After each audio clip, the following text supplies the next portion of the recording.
Hello, lovelies. Today I will be reading chapter 4 of Colours of Obsession by Bubbly Ship. I'm going to get right into it today. No chit-chat. Izuku got the message, loud and clear. He's not sure of the exact meaning behind the message, since Eraserhead was very obviously a fucked up man in the head with a confusing sense of decisions, but Izuku certainly does get the message that his current inactivity was not pleasant for the man, which admittedly isn't fantastic, because now the police were hunting down Q to drag him to the station and figure out if he was connected to these murders or not. And Izuku isn't sure if he'd be able to sit there, probably handcuffed to a table, and not sob about how he thinks he is. The total casualty number comes down to 39. 39 pictures of Izuku's heart poured across unusual canvases remained in the town. 39 people died because of it, because Izuku dared to catch the attention of someone he never should have been involved with. When Katsuki Bakugo's henchman group told Izuku to kill himself, and when the teacher pretended not to hear despite her advanced hearing quirk, Izuku sat down with himself and acknowledged that he wasn't going anywhere grand. He crossed off "for the future" on his notebook, unfollowed the hero tip blogs, and quietly threw away the costume designs that he spent years working on.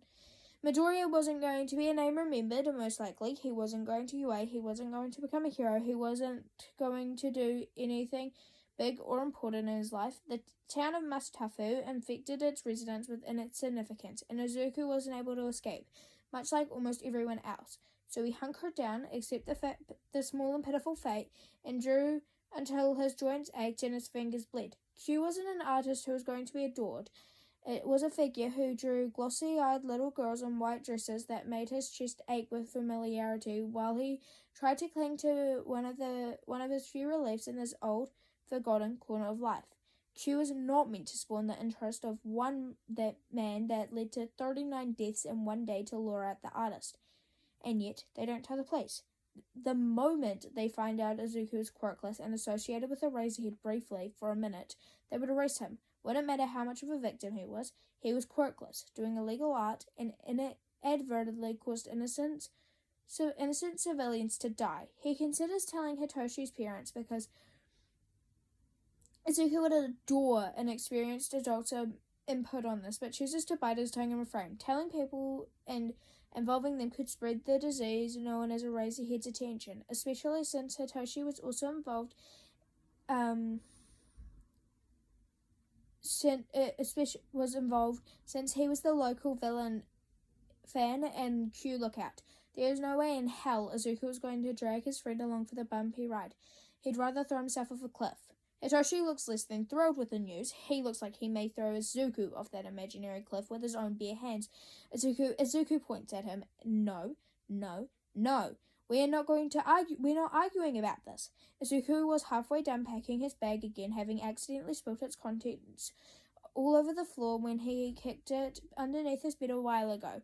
A lot of spray cans, small and cheap, what he could afford with the money his mother periodically left behind, so Izuku wouldn't forcibly be taken away by the authorities.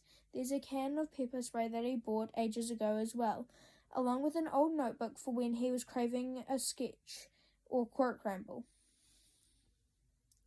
Hitoshi's left eye twitches. Oh, like hell, we're not going to argue about this.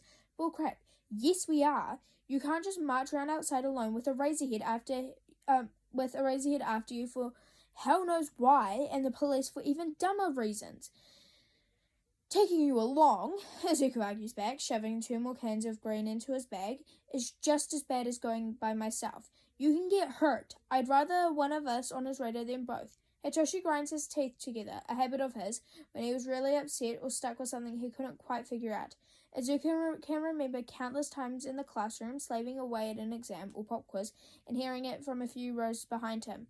Don't take this the wrong way, dude, but going alone is suicidal. You can't protect yourself. Izuku arches an eyebrow and Hitoshi practically stumbles over his word as he continues. Not because you're quirkless, but because you have twigs for arms and all you carry around is pepper spray that... He reaches over and snags it, expression twisting into horror as he reads the label. Expired 4 years ago. Oh god, I'm buying you a new one. Izuku steals the spray bag with a slip of his wrist and tosses it into the bag. I know it's not ideal, but for some reason Eraserhead didn't want to kill me last time. I I don't know what he would do if someone else showed up with me, Toshi, and I really don't want you to have, I really don't want to find out by having you as my test subject. There's a grimace in Hitoshi's expression. I can brainwash him, force him to turn himself in, which is a filthy lie if Izuku has ever heard one. Hitoshi's quirk is amazing. Izuku has gone on tireless tangents about its amazing applications, and even was half the reason Hitoshi managed to get into the hero course of UA. But the conditions to fulfill it could be tricky when someone chooses not to answer. Chooses not to answer. When some people just didn't decide to answer questions, and when Hitoshi had the unfortunate habit of making his questions super obvious and baiting during stress. So there is no guarantee Eraserhead would even honour Hitoshi's question before killing either him or both of them. He's made it clear that morning that he's willing to go out of his way to kill innocents. Eraserhead usually didn't, but the slaughter was full of bystanders who just happened to live close to the graffiti Izuku painted up. Simple tools for his message. If he wanted to get Izuku alone, he'd get Izuku alone. And if Hitoshi did manage to snag him with his quirk, a fun little thing that the boy has trouble with is keeping victims under while loud noises go on around them. He hadn't had that sort of trouble until Hitoshi moved to his school and suffered the same fate Izuku had against Bakugo's lovely, loud quirk.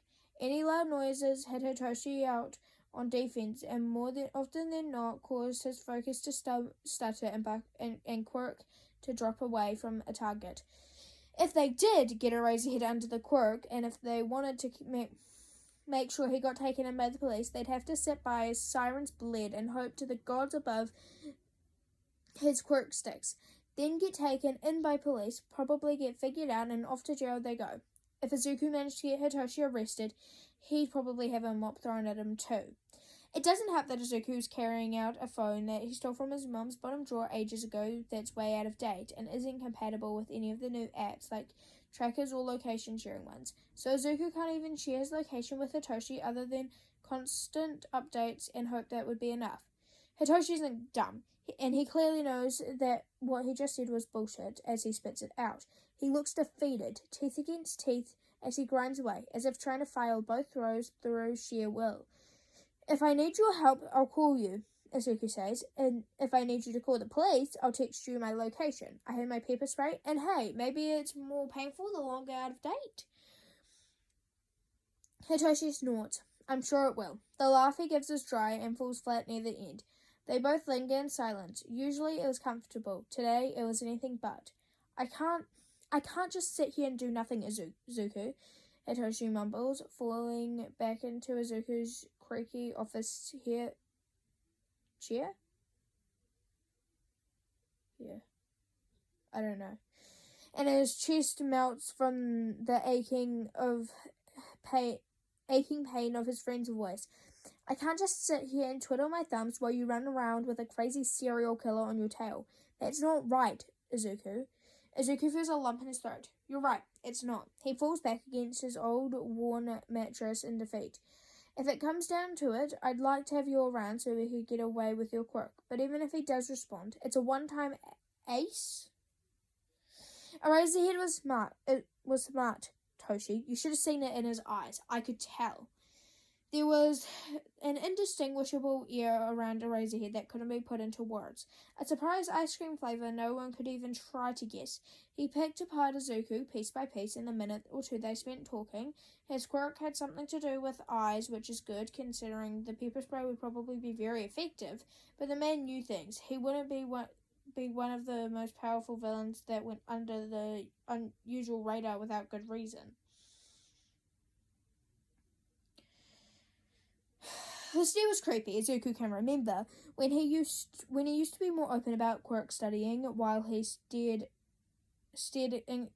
intensely at people being called a freak. Now he understood.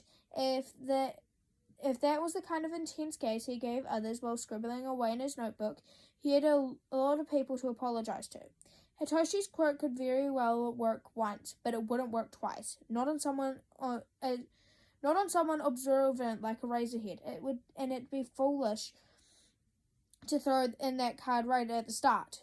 And if Eraserhead found some type of interest in Hitoshi's quirk, like he had found a weird interest in Izuku's art, well, that wouldn't be good for anyone. Hitoshi was always compared to a villain, and he doesn't think delivering the boy with a quirk believed to be inherently used for evil to people on a silver platter would help anyone in the situation. Especially since the guys seemed to find a sense of humour in Izuku's sarcasm, and Hitoshi is much worse than him. Together, they become the epitome of little shits. Izuku nearly shudders at the mental image of Eraserhead threatening to snatch up Hitoshi as well, to bring him along for support, only to deliver him into the arms of a man who he of all people knew as a terror. What? Hitoshi draws out slowly, hands practically trembling. Do we do now? What do we do now? Izuku sucks in a breath. His bare feet brush against the carpet slowly, a slow sway of his legs as he thinks it over. There isn't much other choice than me going out tonight. I'll go see if I can talk to him. He's logical from what you've said. Not recently, Hitoshi bites back, and yeah, he's right. Apparently, the whole server was in disarray over what he did, because Eraserhead usually didn't pull such public stunts like that. This means, for some unknown reason, Izuku is making him act against his typical behavior just to draw the teen out of hiding. The man known for only slight sightings and constant debates about his kills openly slaughtered people in a pattern centered around one person. It still puts a sour, queasy feeling in Izuku that makes him want to vomit at the thought. Izuku isn't sure why Eraserhead seemed to suddenly draw out his attention with the murder's equivalent to fireworks. Why he approached him instead of passing along or simply killing him. Why he threatened to snatch him up as if a white van was totally full of alluring candy was parked just down the block. If he were to believe his words, he doesn't, not really. It's because of his art. His art led back to Q, who was Midoriya Izuku, and the curiosity and interest that formed in the art followed down that path. Izuku hopes, desperately, that it's not because the man recognizes the shoe brand in the photos. Not many people do. Barely anybody does. And if that's why the man is interested, Izuku's screwed. The one thing about interacting with strangers that gave Izuku an advantage each and every time was that he had the element of surprise with a quirk. They'd be constantly looking, guessing, waiting for the grand reveal that would never happen. Sometimes Izuku would lie about his quirk to try and scare people off, because, well, if he says his skin is poisonous and they haven't seen a lick of quirk sign from anything else Izuku did, they're bound to be curious about touching his skin. If the man goes into the encounter knowing he's a skinny, quirkless boy, Izuku is by all accounts screwed. But maybe that's why he hesitated and gave him the chance to run, because he didn't know Izuku's quirk. He's not sure. As long as people didn't know you, they would never assume quirklessness, and thus they would always act with a hint of caution. Izuku can always bank on that with strangers. I'll go and see what he wants. I don't think he would have killed all those people if he wanted me dead. Izuku pauses. He's heard of countless theories and stories from Hitoshi. Sure, but he's only really met the man once in person for a period of time less than 5 minutes. He doesn't seem like the type of person to create that example if he just wanted to kill me, because he kills plenty of people. Harder to find people with more connections. He wouldn't have to play his hand and force Izuku to come out of hiding when Izuku can probably be figured out easier than other enemies. It's weird how much, and Izuku feels like he knows the man like he knows about this man once at all. What? Feels like he knows about this man once at all. It's an uncomfortable feeling that sits in his stomach like a rock. You should get home and be with your parents, Izuku mumbles out. I know it sucks, but I think I can go in today without getting killed. I'd rather go with a guaranteed deathless visit than risk the possibility of it. Hitoshi buries his head into his hands. I hate this, he groans, his voice sore and quite defeated. I hate this. I'm so sorry. Izuku stares across at him. It's not your fault. The silence almost suffocates. Reading people is a necessary skill in Izuku's case. Quirkless people cannot exist. They cannot learn to understand those around. What? Cannot exist if they cannot learn.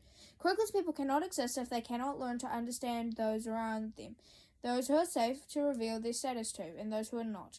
There are people they can ask for help, and people they need to help to avoid. It's the simple rules of the world. A razor head is an unreadable man with a glint in his eyes. It's intense. It's a look that isn't murderous. He doesn't understand it immediately. The man doesn't lunge at Izuku. He doesn't try to strangle him. He's standing at the end of the alleyway, arms crossed, almost looking pleased with himself as Izuku finishes up his half-done painting from the day they first met. Izuku doesn't even know how the hell he got here. Doesn't even know how the hell he got there. He hasn't heard a peep of footsteps. Neither of them speak for a moment. Izuku can barely keep his hand steady. Why? It's not said like a question, but he's sure a razor he can pick up on its meaning. Why did he seek him out? Of all people, why did he seem to have some sort of interest in him? Why did he kill those people just to grab his attention? Would you have rather used my resources and hunted down your address? A razorhead asks, his words slow and precise. Izuku pauses. He feels like he swallowed a lemon, then cut an onion, stepped on a Lego brick. Oh, and also watched a newscast this morning that carefully detailed how 39 murders were his fault. I'd rather you have left me alone, Izuku grumbles out, drawing another line across the bricks with slow, tedious drag of his wrist. I'd rather not have to deal with this and go on a vacation to some warm beach. I need to tan. You want to visit a beach sometime? Is that seriously the only thing you got from that entire statement? There's a shrug from the man. It was the only part that I was necessarily interested in. Admittedly, I don't intend to let you go anytime soon. But you decided to apparently disappear off the earth. I'll send a postcard to your home with a lovely little beachside if you'd rather that option. And that's a threat if he's ever heard one. Izuku doesn't understand this man. Why he's looking at him with such an intense expression. Why he seems so relaxed next to a boy he's spoken to once briefly. Why he seems to watch every line Izuku paints as if he's crafting a masterpiece. Can we visit my question of why again? Izuku choked out. He's trying not to become overwhelmed as he works, because the painting is keeping his hands busy and he needs the distraction as an S-tier villain stares at him. There's a pause from the man for a moment. Izuku thinks this is it. The straw that breaks the camel's back. The thing that causes wires to snap together and make them go, oh right, I'm a villain, and snap his neck. The man doesn't do that. I'm curious about you. And that's something Izuku has never heard in his life. He's ordinary, by all means. Simple face, no quirk. Only a teenage boy with a bit of a hero worship face and a defensive, sarcastic tone to his words. No one should be curious about him, especially not a razorhead. The man Hitoshi, a hero student, goes out of his way to study out of morbid curiosity. No, seriously, why? Izuku says. Razorhead gives him a look. I told you, I saw your work down by the beach. I got curious and hunted down your other works. And Q, you are a fascinating individual. I had to meet you. That's why I tracked your art patterns and spoke to you before. Didn't you get enough from me then? I spoke to you. You met me. Whatever curiosity you have about me should be answered. Izuku almost shouts, turning on his heel to face the man. Why the hell did you kill those people to get me outside again? You said I had the chance to run. I did say that. The gleam to his eyes gleam red for a moment, and the ends of his hair puffs up from the glow. Eye quirk, for sure. But I believe there's an important distinction between running and hiding, Q. The air almost seems to grow colder with those words. Izuku hugs his arms to his chest, repressing a shiver. The man's eyes twitch as he watches the teenager. I'm fascinated by you, Q. You don't need to worry about the details, but you should know how lenient I'm already being with you. I could have had your entire family and friend circle on my phone in 5 minutes if I wanted to. I could hold them all hostage and just take you right now. But I don't do that. The man pauses, tilting his head as his red eyes gleam from the darkness. And I don't think you do either. I think we should do this the right way. It takes him a moment, but then Izuku reaches his destination. He swallows thickly, letting his arms hug tighter around him. He can identify that look. Now he's starting to figure out this villain, this serial killer, bit by bit. You've already decided, then? Izuku mumbles out. The man's grin sharpens, and that's all the confirmation he needs. Simple curiosity wouldn't lead to a mass murder of 39 people just to get a second conversation. Simple fascination wouldn't lead to the confrontation where the man who had access to everything was turning it down because he didn't feel like it. Izuku takes a step back, heel digging into the gravel as he studies the man. That stare he was giving Izuku, all clingy and possessive, was not just simple curiosity. It's a hyperfixation. It's Izuku's love for art multiplied and twisted into something new and ugly, and it's all focused on him. Eraserhead isn't quite interested in the art. He's not quite interested in simply finding a new victim. He's latched himself onto the idea of Izuku himself, the mysterious spray painting teenage with a bit of an attitude problem in the old, rundown city of Masatafu.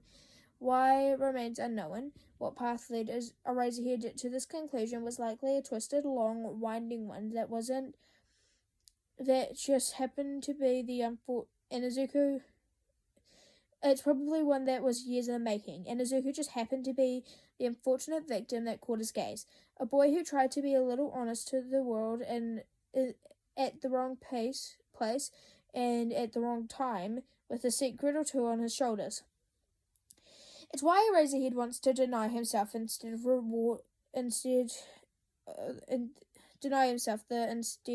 reward of finding him. What?